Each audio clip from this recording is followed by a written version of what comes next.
Let's do a little bit of practice dividing rational numbers, or another way to think about it, dividing fractions. Same thing. So we have part A. Well, number one, find the multiplicative inverse of each of the following. Now, all that means is if I have some number A, its inverse is going to be 1 over A. When I take a number and I multiply it by its multiplicative inverse, I'm going to get A over A, which is equal to 1. So A times its multiplicative inverse is going to be 1. So let's do these problems. So part A, we have 100. So the multiplicative inverse of that is just going to be 1 over 100. And if you multiplied that times that, you'd get 1. Part B, I'll do all of these. We have 2/8. The inverse of 2/8 is 1 over 2/8, which is the same thing. This is equal to 1 times the inverse of this, times 8 over 2, which is the same thing as 4. Now, immediately, you might see something, I guess, see a pattern here. If I take 1 over a fraction, the result is the fraction swapped. So the inverse of 2/8 is 8 over 2. You just swap the numerator and the denominator. So let's apply that to part C. If I have negative 19 over 21, its inverse is just going to be, you swap the numerator and the denominator, negative 21 over 19. And if you were to multiply these two numbers, you would get 1. The negatives would cancel out. The 21 and the 21 would cancel out. The 19 and the 19 would cancel out. Part 7. The inverse of, part D. The inverse of 7. My brain is getting confused. The inverse of 7, multiplicative inverse, is 1/7. And then finally, let's do E. So the inverse of, so they give us z to the third over, so it's negative z to the third over 2xy to the third. So the multiplicative inverse of that, one of the harder words for me to say, is just going to be equal to, so that's the inverse, is going to be 1 over this, which is just going to be negative. The denominator becomes the numerator, 2y to the third over z cubed. And let's go to this next section. Divide the following rational numbers. Be sure that your answer is in simplest form. So I'm just going to do every other one of these problems just so that I don't use up all of your time. So let's do this first one. Part A. I'll do it over here. Part A. 5 halves divided by 1/4. This is the same thing as 5 halves times 1/4. Sorry, times 4 over 1. Times 4 over 1. You divide by something is the same thing as multiplying by its inverse.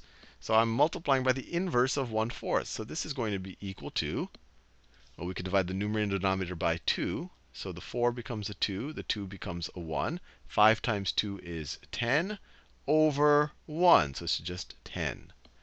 Part B, or let me do every other one. C. 5/11 divided by 6/7. Once again, this is the same thing as 5/11 times the inverse of 6/7. So times 7 over 6. And so we get, this is 5 times 7 is 35 over 66. And that's in lowest common form.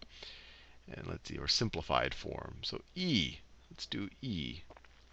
E, we have negative x over 2 divided by 5 over 7. Once again, this is the same thing as negative x over 2 times 7 over 5. 7 over 5, which is equal to negative 7x over 10. I think you're getting the hang of it. Let's do part G. Part G here. We have negative 1/3 divided by negative 3/5.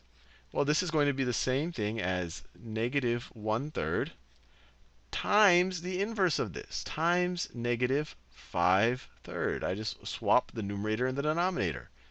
So this is going to be equal to, the negatives cancel out. Negative times a negative is a positive. 1 times 5 is 5. 3 times 3 is 9. Let's do one more. Let's do I. Part I, 11 divided by negative x over 4. Once again, this is the same thing as 11 times the inverse of this, the multiplicative inverse of it, times negative 4 over x. And if this confuses you, actually, I shouldn't write multiplying. That looks just like an x. I should say this is the same thing as 11 times negative 4 over x. Or you could view this as 11 over 1 times, you could even view it as negative 4 over x, which is equal to minus 44 over x, or negative 44 over x.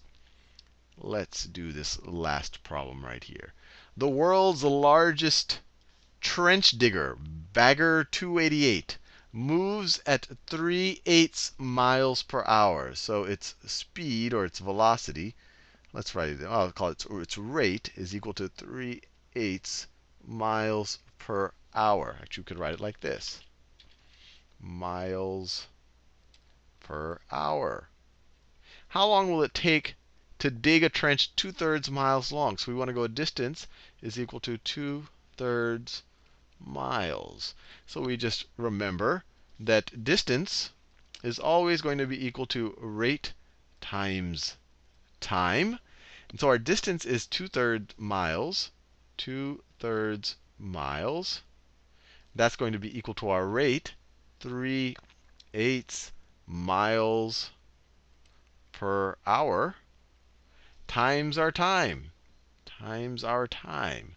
Or we could divide both sides by 3/8 miles per hour. So if we divide both sides by 3/8 miles per hour, we'll get our time.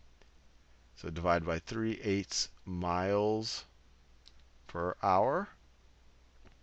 Divide by 3/8 miles per hour. This cancels out. So time, we're going to get time is equal to this. So we have 2/3 miles. 2/3 miles. Let me write it this way. 2/3 miles divided by 3/8 miles per hour. Or another way to think of it, that's the same thing as times the inverse.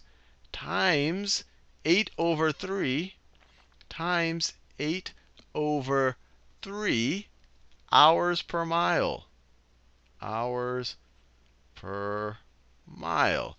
I just took the inverse of this. We divided by this. That's the same thing as multiplying by its inverse. And we inverted the units as well. And so we'll see that the units cancel out. Mile in the numerator, mile in the denominator. We're left with hours. And so this is equal to 2 times 8 is 16 over 3 times 3, 9. 16 over 9 hours. So like an hour and 7/9, or 1 and 7/9 hours to dig the 2/3 of a mile.